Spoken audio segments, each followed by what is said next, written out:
पौराणिक ग्रंथों के अनुसार एक बार ब्रह्मा जी के मानस पुत्र सनक, सनंदन, सनातन और सनत कुमार भगवान विष्णु के दर्शन के लिए बैकुंठ धाम पहुँचे तो बैकुंठ के द्वारपाल जय और विजय ने उन्हें रोक लिया। उन्होंने ब्राह्मण कुमारों से कहा, रुकिए, अभी भगवान से मिलने का समय नहीं है, हमें किसी को भी अंदर भेजने की अनुमति नहीं है। यह सुनकर ब्राह्मणों ने हैरानी जताते हुए कहा, भला भगवान से मिलने के लिए किसी से अनुमति होनी चाहिए, भगवान से तो कोई भी मिल सकता है। इस पर जय ने कहा कि आपकी बात तर्क सम्मत हो सकती है, परंतु हमारे कार्य क्षेत्र के बाहर है। इस क्षण हम आपको अंदर जाने की अनुमति नहीं दे सकते। इस बात से क्रोधित होकर सनक आदि ब्राह्मण कुमारों ने जय विजय को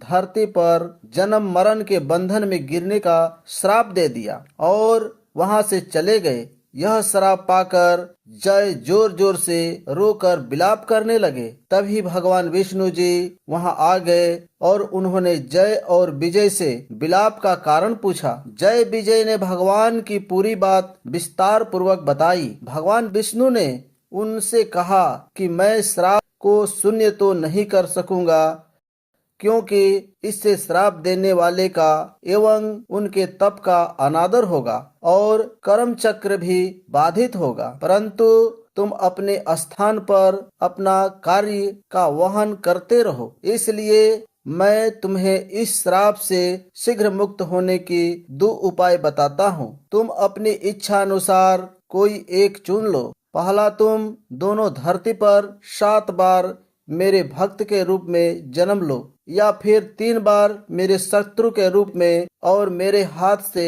अंत की प्राप्ति हो। जय विजय ने हाथ जोड़कर धरती पर 3 जन्म लेने की बात स्वीकारी। इससे तो वो जल्दी प्रभु से की सेवा में लौट पाएंगे। और दूसरा, 3 जन्म में प्रभु उनका वध करने आएंगे तो उन्हें हर जन्म के अंत में प्रभु के दर्शन भी होंगे। भगवान विष्णु जी उनकी भक्ति देख करके मुस्कुराए और उनकी इच्छित 3 जन्म के लिए तथास्तु कहकर चले गए। इसके बाद जय विजय अपने पहले जन्म में हिरण्यकश्यपु व हिरण्याक्ष नाम के दैत्य बने। जब हिरण्याक्ष ने एक बार धरती को उनकी कक्षा से बाहर खींचकर ब्रह्मंडीय सागर में छिपाने का प्रयास किया था, तब भगवान विष्णु ने वराह अवतार लेकर के उनका वध किया और धरती को पुनः उसके स्थान पर स्थापित कर दिया। अपने भाई की मृत्यु से हिरण्यकश्यपु को बहुत क्रोध आया और ब्रह्मदेव से कई तरह के वरदान पाकर वह स्वयं को अमर समझने लगा और भगवान की सत्ता को नीचा दिखाने का हर संभव कार्य करने लगा। यहाँ तक उसने अपने नारायण भक्त पुत्र प्रहलाद को भी सताना शुरू कर दिया। तब भगवान विष्णु ने नरसिंह अवतार लेकर के हिरण्यकश्यपु को भी वध कर दिया। फिर जय विजय अपने दूसरे जन्म में रावण और कुंभकर्ण बने।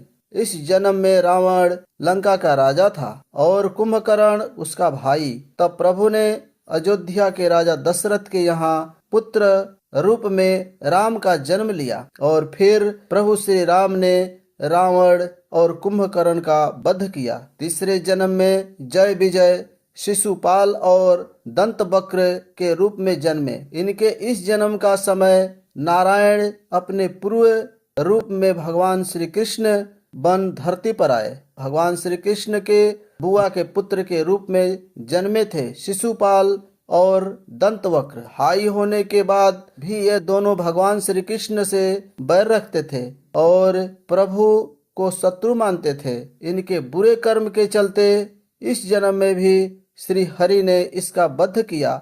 इस प्रकार ये दोनों 3 जन्मों तक प्रभु के शत्रु के रूप में जन्मे और प्रभु के हाथों मुक्ति के बाद वे पुनः जय विजय के रूप में बैकुंठ लोक लौट आए।